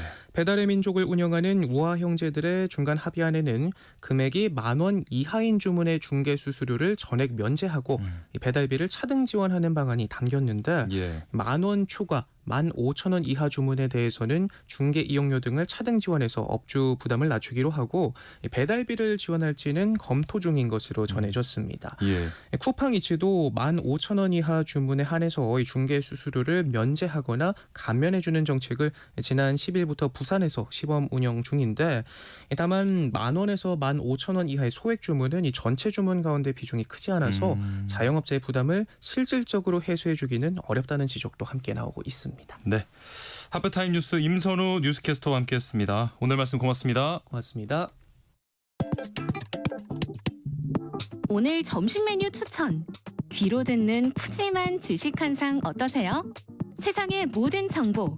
아나운서 임지용입니다. 건강에 관한 모든 궁금증을 풀어드리는 시간입니다. 똑똑 라디오 주치 가정의학과 오한진 전문의와 함께합니다. 안녕하십니까? 네, 안녕하세요. 요즘처럼 이렇게 옷차림이 좀 가벼워지는 계절, 뭐 아무래도 좀 몸매에 신경을 쓰게 되는데 이 다이어트, 살 빼기 관련 상담도 또 늘어나겠죠? 아, 그럼요. 여름에는 일단 걸치는 옷이 좀 적어지잖아요. 네. 몸매가 많이 드러나게 되죠. 예. 이러다 보니까 이제 배 나오신 분들, 이런 분들이 나도 좀 이렇게 좀 자신감 있는 몸매를 좀 갖고 싶다. 그래서 이 상담하러 오시는 분들이 많이 오십니다. 아, 제 주변에서도 보면은 유독 이 뱃살 때문에 뭔가 조금 자존감이 떨어지고 자신감 떨어지고 이런 분들 많이 있거든요. 네. 왜 그럴까요? 사실 이 뱃살은 이제 뭐 자신감 떨어지는 것도 당연히 있지만 네. 그 체중적인 문제보다 시각적으로도 문제가 되고 기능적으로도 또 문제가 됩니다. 네. 우선 이제 배가 나오게 되면 옷도 안 맞고 네. 스타일이 안 살죠. 또 우리 몸이 실루엣이라고 하는데 그것도 다 무너지고 예. 또 앉으면 배가 더 나오잖아요. 그러면서 이제 상당히 좀 불편해지고 움직일 때마다 신경 쓰게 되죠. 예. 또 뭐 지방이 이제 중부 지방에 많이 쌓이다 보니까 피부가 자꾸 늘어지고 네. 탄력도 떨어지고 그러다 보니까 스트레스도 많고 뭐 심리적인 부담도 자꾸 느껴지게 됩니다. 하지만 이 뱃살이라는 것은 미용적인 문제뿐이 아니라 이 전신 건강과 연결이 되는 아주 중요한 문제라고 볼 수 있습니다. 예. 그러니까 진짜 보기에만 안 좋은 게 아니고 이런 뱃살 고민이 진짜 우리 몸 전체 그리고 심리적으로도 안 좋다는 건데. 그렇죠. 일단은 복부 비만이라고 하면 이 건강상으로 문제가 많을 것 같거든요. 어떤 문제가 발생? 굉장히 많죠. 예, 우선 다 아시는데 이 복부 비만이 생기면 고혈압, 뭐 당뇨병, 네. 그다음에 고지혈증 이런 질병, 쓰리고라고 이제 일명 쓰리고. 이야기하는데 네. 이런 대사 질환이 이제 관련이 되죠. 그러다 보면 이 쓰리고는 또 심장병, 뇌졸중을 유발하는 그런 이제 심혈관계, 뇌혈관계 질환을 유발한다고 알려져 있고 네. 또 이 복부 비만은 우리 몸에서 발생하는 여러 종류, 11가지 이상의 종류의 암과 깊은 연관이 있다 이렇게 확인이 돼 있습니다. 예. 여성의 경우에는 이제 이 완경 이후에 유방암 또 자궁 내막암과 연관이 있다. 또 이 복부 비만인 사람에서 성별에 관계없이 또 대장암, 췌장암이 또 많이 나온다 아하. 이렇게 또 알려져 있기 때문에 네. 이 비만은 이제 굉장히 관리를 해야 되는 그런 질병이라고 볼 수 있는 겁니다. 네. 더더욱이 이제 치매에도 사실 영향을 준다라고 돼 있는데 이 비만 세포에서 나오는 여러 가지 염증 물질이 온몸을 돌아다니면서 이제 이런 악영향을 끼친다고 볼 수 있죠. 네. 그러다 보니까 또 간에도 영향을 줘서 이 간에 이 지방이 쌓이면서 네네. 지방간 또 간경변 이런 걸로 연결이 되고 콩팥이나 담낭에도 문제가 많이 생길 수 아이고, 있습니다. 네. 뿐만 아니라 우울감이나 불안감 같은 것도 많아지기 때문에 이런 감정적인 질환의 위험도 높아지죠. 예. 또 조기 사망 위험도 굉장히 더 많아진다고 돼 있고 따라서 평균 수명이 이 살이 안 찐 사람보다 짧다 이렇게 알려져 있고 그러다 보니까 이 뱃살을 관리하는 것은 이 체중을 줄인다 이거 외에 이 건강을 생각하는 문제로 더 크게 볼 수 있겠습니다. 아까 전신 건강과 직결된다는 말씀을 괜히 하신 게 아닌 것 같고 진짜 뭐 만병의 근원이라고 할 수 있을 것 같습니다. 오늘 똑똑 라디오 주치 코너에서 이 뱃살 관리에 대해서 자세히 알아보도록 하겠습니다. 이 복부 비만으로 좀 고민 있으셨거나 또 궁금한 점 있으신 분들 오늘 방송에 귀 기울여 주시면 좋을 것 같습니다. 자, 그러면 이 복부 비만의 주된 원인은 뭘까요? 뭐 다 아시는 얘기지만 사실 이 먹는 게 많아지고 또 움직임이 적어지면 이제 복부에 기름이 쌓인다. 네. 뭐 비만이 온다. 지방이 쌓인다 이렇게 알려져 있죠. 네네. 주로 이제 잘못된 생활 습관, 식습관, 운동 습관 이게 이제 원인이라고 볼 수 있죠. 뭐 음주 흡연, 또 간식, 야식, 또 불규칙한 수면, 또 뭐 과식, 폭식 이런 게 이제 원인이라고 알려져 있는데 네. 이 복부 비만 한 가지 원인이 아니기 때문에 관리가 사실 쉽지가 않은 거예요. 네. 사람마다 다 네. 다르지 않습니까? 그렇죠. 그러다 보니까 이제 어떻게 해야 될까 이런 이제 고민들도 많고 또 팔다리는 말랐는데 배만 나왔다 이런 분이 또 유독 한국에는 많습니다. 네네 맞아요. 우리나라 비만, 복부 비만의 대표적인 현상인데 이거 사실 쉽지 않아요. 그래서 우선 일상 속에서 이런 잘못된 생활 습관, 운동 습관, 식습관을 고치는 것이 네. 이 첫 번째 발걸음이라고 볼 수 있습니다. 그런데 우리가 이제 복부 뭐 비만, 복부 지방을 이야기를 할 때 피하 지방, 뭐 내장 지방 이렇게 구분을 하는데 어떻게 정확히 다른 건가요? 피하 지방은 이제 피부 바로 밑에 쌓여 있는 지방을 말하고 예. 내장 지방은 배 안쪽에 이 장기들과 같이 합쳐져서 붙어 있는 지방을 말합니다. 네네네. 그러니까 완전히 달라요.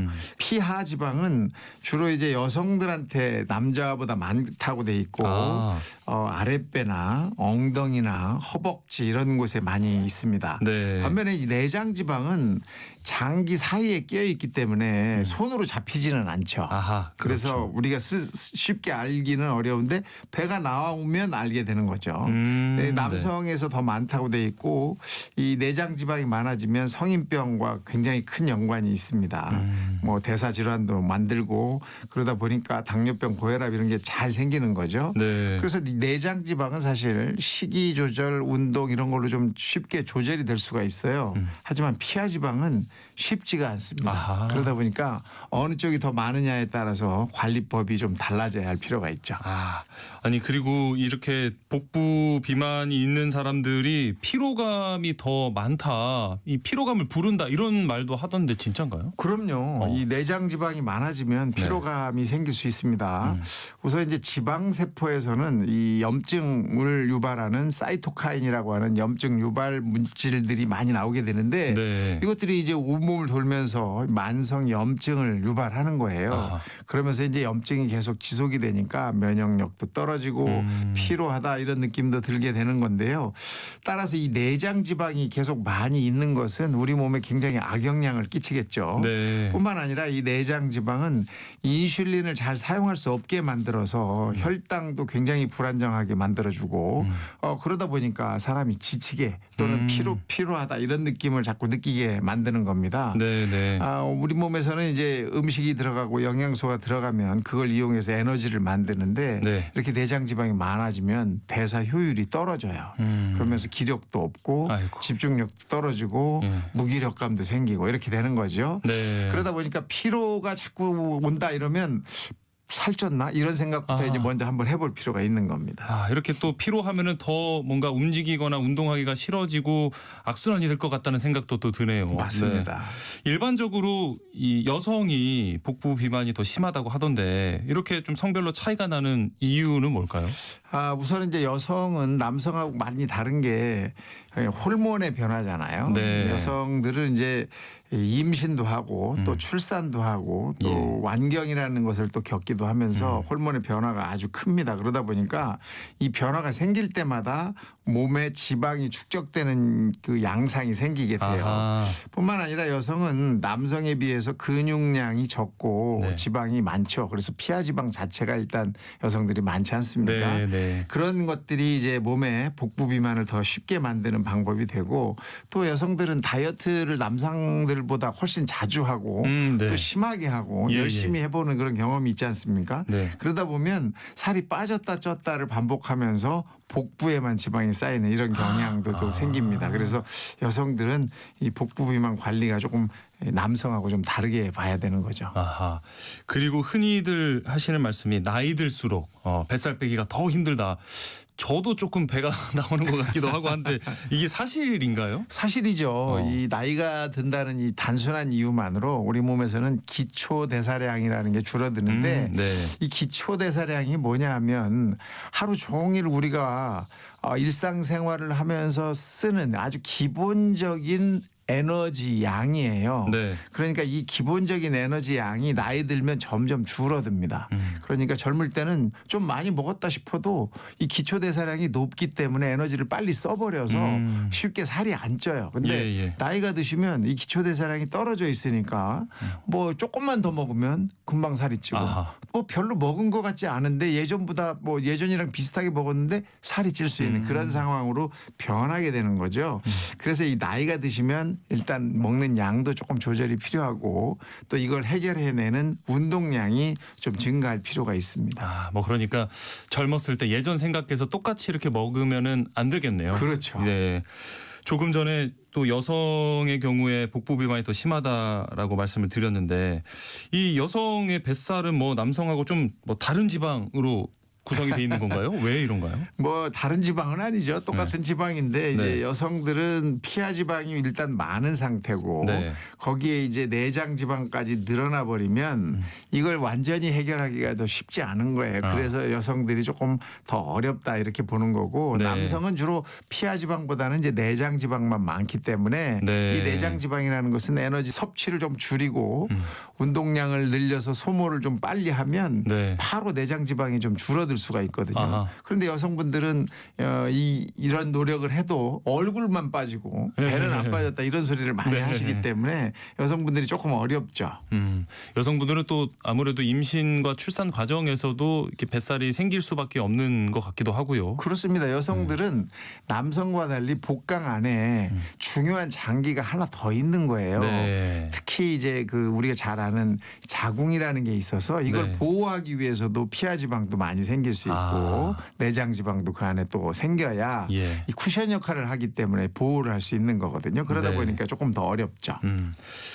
그리고 뭐 많은 분들이 정말 다른 살 다 빠져도 뱃살은 안 빠진다고 해서 뱃살을 빼기 위해서 막 윗몸 일으키기 네. 하시는 경우 많은데 이게 진짜 효과가 있긴 있는 건가요? 없죠. 그렇게 특정 부위만 살을 뺄 수 있는 운동이 있으면 얼마나 네. 좋겠습니까? 그러니까요. 가끔 네. 이제 우리가 뭐 이런데 뭐 땡튜브 이런 걸 보면 네. 그 부위만 살을 빼는 운동 뭐 이래서 이제 많아요. 나오기는 하는데 네. 실제적으로 그 부위만 빼기는 사실 어려운 거예요. 네. 그래서 우리 몸에 쌓여 있는 이런 지방들을 해결하는 전체적인 노력이 필요하고 윗몸 일으키기를 하면 복근은 강화됩니다. 아, 그렇죠. 하지만 복부에 쌓여 있는 지방은 금방 사라지지는 않는 거죠. 그래서 뱃살을 줄이기 위한 가장 좋은 노력은 유산소 운동하는 게 제일 좋은 거예요. 그래서 예. 뭐 빠르게 걷기, 조깅, 자전거, 수영 이런 거 잘 아시잖아요. 네. 이런 유산소 운동이 훨씬 더 도움이 되고 이 운동은 적어도 일주일에 5번 30분 정도씩 하라 이렇게 알려져 있죠. 네. 그러면은 뭐 유산소 운동만 하면 그게 뭐 완벽한 운동법이라고 할 수 있는 걸까요? 근력 운동도 좀 더 해줄까요? 당연하죠. 근력 운동을 하면 나이 드신 분들한테는 훨씬 도움이 되는데 네. 왜냐하면 근육량이 늘어나는 것이 뭐 지방을 줄이는 데도 도움이 됩니다. 그렇기 네. 때문에 근력이 포함될 필요가 있죠. 예. 자, 뭐 뱃살뿐만 아니라 모든 이런 다이어트에는 식습관 조절이 가장 중요할 텐데 뱃살도 뭐 어떻게 식습관을 좀 바꾸는 게 좋을까요?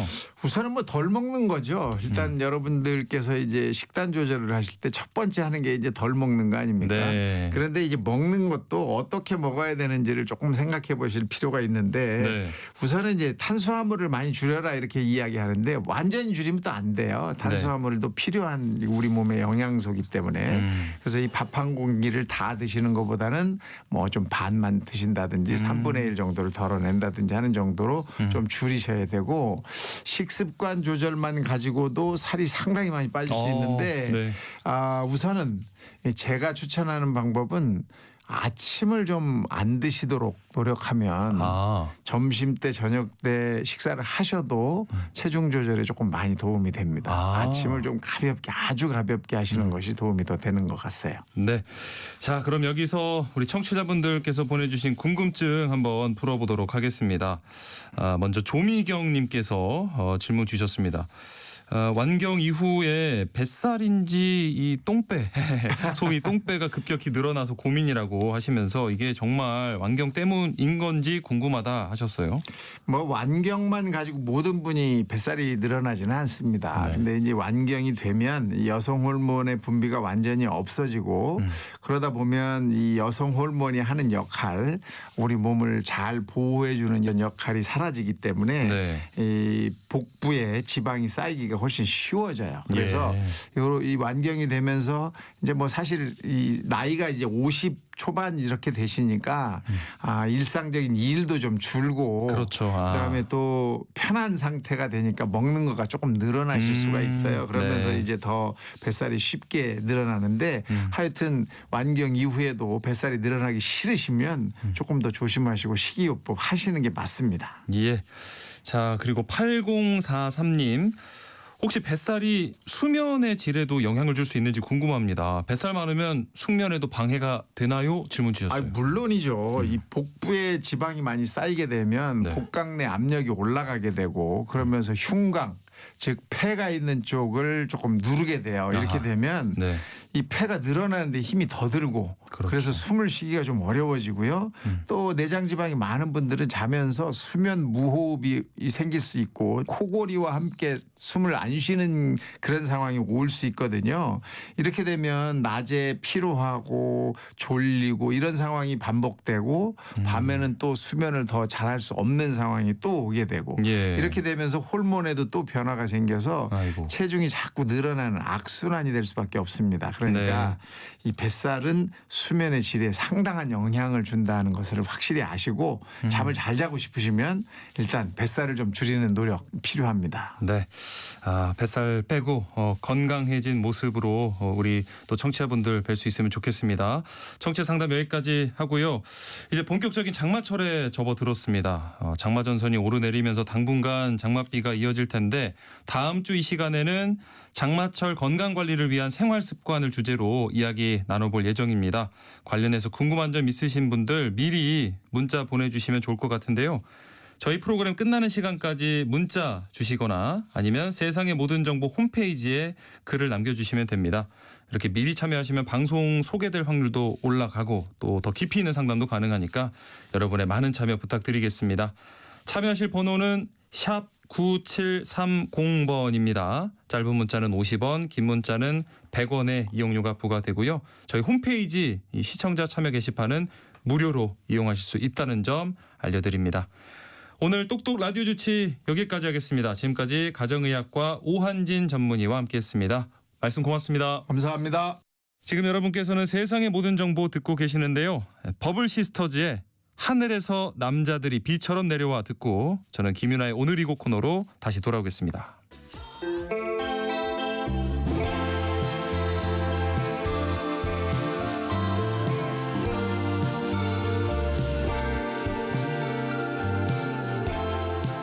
유난히 시간이 더디게 흘러가는 금요일 오후, 지루함을 설렘으로 바꿔줄 노래만 담아왔습니다. 김윤하의 오늘 이곡, 김윤하 음악평론가와 함께합니다. 안녕하십니까? 안녕하세요. 오늘은 어떤 노래를 함께 들어볼까요? 오늘은 오랜만에 반가운 미니 앨범으로 돌아온 가수의 음악들 모아서 들어보겠습니다. 예. 저희 청취자분들 중에선 팬분들이 많지 않을까 싶은데요. 오. 김완선 씨입니다. 김완선, 김완선. 예. 저희 완선 누나. DJ님도 너무 좋아하시네요. 네. 저도 사실 너무 좋아하는 아티스트인데요. 하이 로사스 리파인 데이라고 하는 앨범으로 돌아왔어요. 예. 앨범 단위로는, 그러니까 미니 앨범으로는 좀 오랜만이어서 여러분들과 김완선 씨의 뭐 여러 음악들 그리고 이력들 예. 나눠보면 어떨까 싶습니다. 예. 네. 사실 이 정도 중견 가수 되면 네. 10년 이상 뭐 공백기도 흔한데 네. 김완선 씨는 진짜 꾸준히 활동하시는 것 같아요. 저도 대단하다는 생각이 들고요. 벌써 데뷔한 지 한 40년이 와. 됐거든요. 아마 예. 이제 내년 정도면은 또 40주년 기념 뭐 이런 저런 이벤트들이 있지 않을까 싶은데요. 네. 오히려 저는 최근에 김완선 씨가 더 좀 뭐랄까 열정적으로 폼이 좋다. 그쵸. 예. 요즘 유행어를 또 사용하시네요. 네, 그런 느낌이 저도 많이 들어요. 네. 그래서 아마 이 새 앨범 소식이 더 반갑게 들리지 않았나 싶습니다. 네. 이렇게 왕성한 활동을 하는 걸 생각하면 놀라울 정도로 이 김완선 씨 얘기하려면 80년대부터 이야기를 시작해야 하잖아요. 와, 예.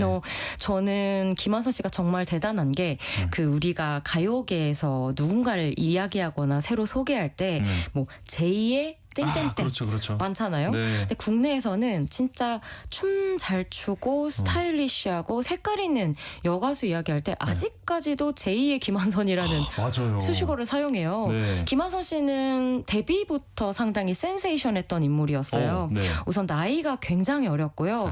당시 제 기억으로 만 16세였던 걸로 그래요? 압니다. 그러니까 그 요즘 시절에? 기준으로도 되게 어린 나이잖아요. 그렇죠. 네. 정말 아기 시절에 데뷔를 했고 또 드물었던 것이 그 이모였던 한백희 씨가 있습니다. 네. 뭐 또 가요계에서 너무나 유명한 매니저 출신의 인물이었는데 아하. 인순이 씨 매니저로 유명한 분이었거든요. 아하, 그래요? 그래서 그 인순이와 리듬 터치라고 하는 그 백업 댄서분들이 있었는데 네. 여기에서 먼저 김완선 씨를 약간 트레이닝을 시키고 이후에 정식 가수로 데뷔를 시켰어요. 그래서 따지고 보면 일종의 연습생 생활을 그 당시에. 해서 예. 데뷔한 인물로서 뭐 지금 우린 K-팝 얘기 참 많이 하고 있는데 원조라는 이야기도 솔찬게 나오고 있습니다. 네. 그렇게 해서 이 김완선 씨가 가수라는 이름으로 오른 첫 무대 네. 아마 지금 청취하고 계신 분들 중에도 기억 많이 하실 것 같은데 맞아요. 인상적이었어요. 기억하는 분들 계시지 않을까요? 예, 너무 예. 인상적이고 아하. 저는 이제 이때 직접 본 기억이 선명하진 않은데 네. 그 자료 화면으로 볼 때마다 네. 이건 화제가 될 수밖에 없는 무대다. 네. 너무 카리스마 있고요. 그 예전에 항상 그 예능인 분들이 김완선 씨의 뭐 눈빛, 뭐 네. 표정 같은 걸 따라할 정도로 네. 그냥 기존의 한국에 없었던 카리스마를 보여준 네. 아티스트였다는 생각이 새삼 듭니다. 그렇게 처음으로 선보였던 곡이 오늘 밤이라고 하는 데뷔곡이었는데 오늘 밤은 어둠이 무서워요. 이거 진짜 90년대까지도 패러디 많이 했어요. 예. 그렇죠. 네. 정말 역사적인 곡이었고 이때 정말 대문짝만하게 신문들에서 뭐 비디오 가수의 시대가 열렸다 이런 네. 이야기를 했던 기억이 네. 나기도 합니다. 요즘 봐도 이때 그 약간 웨딩 드레스 같은 미니 드레스에 흰 운동화 같은 걸 신고 너무 힙하게 네. 세련되게 무대를 휘젓는 김완선 씨 보고 있으면 네. 정말 지금까지도 그렇게 폼을 유지하고 있는 이유가 있구나 싶더라고요.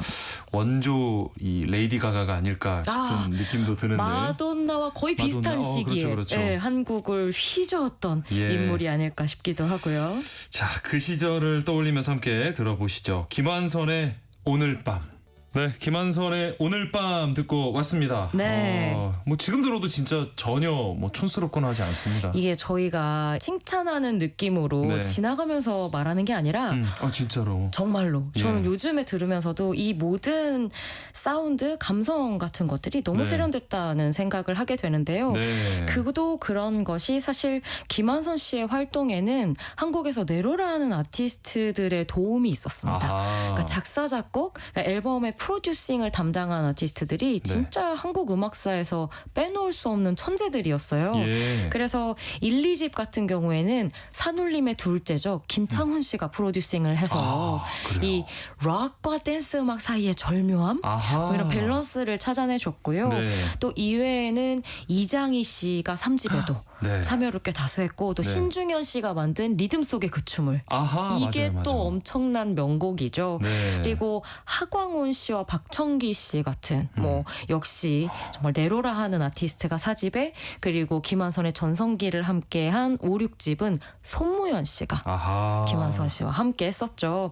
진짜 당대에 좀 콧방귀 좀 낀다? 약간 이런 아티스트들은 다 김한선 씨와 작업을 해본 게 아닌가 와. 싶을 정도였습니다. 예. 네. 그러면은 이 중에 이제 대중들에게 진짜 확실하게 김한선이란 이름을 각인시킨 앨범은 뭐였을까요? 그렇죠. 오늘 밤 때부터도 사실은 톱스타긴 했지만 네네. 그래도 야 진짜 김한선이 잘한다. 아. 김한선이 지금 가요계 최고다라는 얘기를 듣게 된 건 네. 90년에 발표한 5집이었습니다. 5집. 예. 앞서 말씀드린 대로 손무연 씨가 전반적인 앨범의 프로듀싱을 했었고요. 네. 이 한 앨범에서만 3곡이 1위 곡이 와. 발표가 됐고 예. 그리고 한국 여가수 최초로 앨범 판매량 100만 장을 달성한 기록으로도 유명한데요. 네. 인기곡들이 이제 가장무도의 아. 삐에로는 우릴 보고 웃지, 그렇죠. 나만의 것. 아하. 그러니까 장르도 댄스 음악에서 약간 좀 무드 있는 오. 발라드까지 네. 상당히 다채롭게 담고 있었어요. 대단한데요. 네. 이 손무연과 김한선 두 사람의 조화가 정말 기가 막힌 시절이었습니다. 이야. 네. 한 앨범에서 무려 3곡이 1위를 진짜 한다는 거 드문 진짜 일이죠. 네. 정말 대단한 기록인데 네. 이런 기세가 그러면은 그 다음 앨범으로도 이어졌을까요? 나쁘지 않았어요. 뭐 워낙에 톱스타의 자리에 올라 있었기 때문에 네. 약간 기세도 좋았고 또 대중들의 기대도 많았던 시절이었습니다. 6집에서는 또 좀 색다르게 기존의 그런 통통 튀는 댄스곡이 아니라 발라드 곡인 애수를 타이틀곡으로 오. 내세웠어요. 네. 이 곡도 들어보시면 다들 기억하실 텐데 그러니까 김한선 씨가 그 특유의 표정 연기가 정말 좋거든요. 아하. 무대 연기가 네. 좋은 아티스트인데 춤과 꼭 함께하지 않아도 그 어떤 분위기와 네. 눈빛만으로도 곡의 감성을 대중에게 전달하는 데 있어서 너무 능숙해져 있는 모습을 많이 선보였던 때였기도 했습니다. 예. 근데 안타까운 게 이 당시에 김한선 씨가 굉장히 많이 지쳐 있었다고 해요. 그래요. 네, 이후에 뭐 개인사적으로도 이야기를 많이 언론에 한 것으로 알고 있는데 네. 그래서 이 앨범 발표 이후로 은퇴를 선언을 하게 되고요. 네. 이거 아마 기억들 하실 텐데 대만으로 건너가서 새롭게 가수 생활을 시작하겠다고 하면서 네. 대만 가수로 데뷔를 하기도 하고 네. 또 알란탐이라고 하는 또 역시 중화권에서 인기가 많던 이 가수와 함께 듀엣곡으로 활동을 하기도 했었습니다. 네. 어떻게 보면 톱스타 김한선으로서는 좀 힘들고 어려운 시기였을 수도 있겠지만 또 이런 시련이 아티스트들에게는 성장의 동력이 되기도 하잖아요. 네. 이때쯤부터 김한선 씨의 뮤지션으로서의 자아가 또 조금씩 자라나기도 했던 시기였는데 네. 애수 같은 곡도 작곡은 손무연이 했지만 작사는 김한선 씨가 했거든요. 네. 조금씩 싱어송라이터로서의 모습 또 음악을 사랑하는 모습이 성장해 나갔던 시기로 지나고 나서는 이제는 얘기할 수 있지 않을까 싶습니다. 네, 그러면 여기서 김한선의 애수 듣고 이야기 이어가 보겠습니다. 네, 김한선의 애수 함께 듣고 왔습니다. 너무 전 이 곡 진짜 좋아하거든요. 그러니까 네. 이 애수나 나만의 것 같은 아하. 약간 좀 애틋한 느낌이 있는 서정적인 뭔가. 팝발라드 곡들이 또 김한선 씨와 잘 어울려서 제가 선곡했지만 잘 듣고 왔습니다. 방금 들은 애수라는 곡을 발표하고 이제 은퇴를 선언했던 거고. 맞아요. 그럼 언제 다시 돌아온 건가요? 사실 복귀가 아주 오래 걸리지는 않았었어요. 그때 TV 방송도 새로 시작을 했었는데 앨범인데 네. 탤런트라는 타이틀곡을 가지고 96년에 정규 7집으로 돌아왔었습니다. 네. 이때 작곡가가 또 90년대를 대표하는 윤일상 작곡가. 윤일상 작곡가. 예. 네, 그리고 또 뒤에도 이경섭 씨 등등 또 가요계에서 한 획을 그은 아티스트들과 꾸준히 활동을 해 나왔는데요. 네. 그런데 복귀 이후에 사실 그렇게 활발한 활동을 보여주지는 않았어요. 탤런트가 좀 임팩트가 있었고 네. 이후에는 드문드문 좀 노래하는 김하선으로 자리를 잡아가는 여정이 펼쳐져 나갔었습니다. 네. 그래서 특히 2005년에 발표했던 9집 Return 17이라는 앨범 같은 경우가 한 20년 정도 가수 생활 속에서 이제 좀 너무 어렸을 때 데뷔를 하다 보니까 네네. 각종 혼란, 뭐 시행착오, 실패, 좌절, 방황 이런 것들이 너무 많은 시간을 보냈는데 네. 그것들을 밟고 일어서서 이제 진짜 가수로서의 새 생활을 시작한다. 뭐 이런 마음가짐을 뚜렷하게 보여주기도 했었거든요. 네네. 많이 지켜보고 싶던 시기였던 기억입니다. 네. 이때의 그 새로운 어떤 각오와 이 당찬 포부와 함께 이후로 이제 왕성한 활동을 계속 이어가고 있는 거군요. 맞아요. 그래서 간간히 뭐 프로젝트 앨범 참여나 피처링 싱글 발매, 뭐 김한선 씨의 이름값에 비하면 팬분들은 너무 아쉬우셨겠지만 네. 이제 멈추지 않고 소식을 전해 오다가 본격적으로 활발한 활동은 뭐 2010년대 후반쯤부터로 네. 기억을 하고 있어요. 네. 그래서 데뷔 30주년을 맞이해서 베스트 앨범 오리지널, 디 오리지널을 발표하기도 하고 또 자신의 대표곡인 삐에로는 우릴 보고 웃지를 2019년 버전으로 아하. 다시 발표하면서 뮤직비디오도 다시 찍고 이때 예, 좀 예. 멋지게 자신을 보여주고자 하는 모습을 선보였었는데요. 이후에 2020년 발표했던 2020 김한선이라는 앨범부터 저는 확실히 김한선 씨의 활동 방향이 좀 정해졌다고 생각합니다. 아. 대중과 조금 더 가깝게 예. 그리고 나의 음악을 들려주고자 하는 모습을 많이 보였고요. 실제로 앨범에 자작곡을 수록하면서 인터뷰를 하는데 난 음악이 이제 재밌다. 이런 얘기를 하더라고요. 네. 활동한 지 30년을 훌쩍 그러니까요. 넘긴 가수가 예. 그게 너무 또 저도 오랫동안 한 길을 걷고 있는 사람으로서 뭐랄까 좀 용기가 되는 느낌을 받기도 했었는데요. 네. 또 다행이었던 게 2023년에 예능 프로그램 댄스 가수 유랑단 아, 네네네네. 또 기억나요. 많은 사랑을 받았잖아요. 그렇죠. 전성기 못지않게 활약하는 이 모습 선보이면서 이제 다양한 연령대 또 어필하게 되기도 했죠. 그러면 이 김한선 씨 이번 발표한 앨범 네. 수록된 신곡들은 어떤 곡들인가요? 기존에 발표된 곡들도 역시 다시 선보이기도 했는데요. 네. 신곡들은 전반적으로 약간 뭐라고 해야 될까요? 돌아온 댄싱 퀸 같은 느낌이 딱 예. 맞습니다. 그래서 김한선 씨로는 댄싱 퀸이지만 처음으로 시도하는 레게톤이나 아프로비트 이게 진짜 요즘 가장 세계에서 트렌디한 장르거든요. 네네. 라틴 팝 계열의 사운드들인데 이 음악을 김한선의 느낌으로 이야. 펼쳐내는데 주목을 했다고 해요. 네.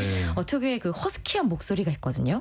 그렇죠, 요즘 오히려 더 좀 세련되게 받아들여지는 음색이 아닐까 싶은데 네. 잘 살려져 있는 매력적인 곡이고 퍼포먼스도 멋지거든요. 네. 꼭 한번 보시면 좋겠습니다.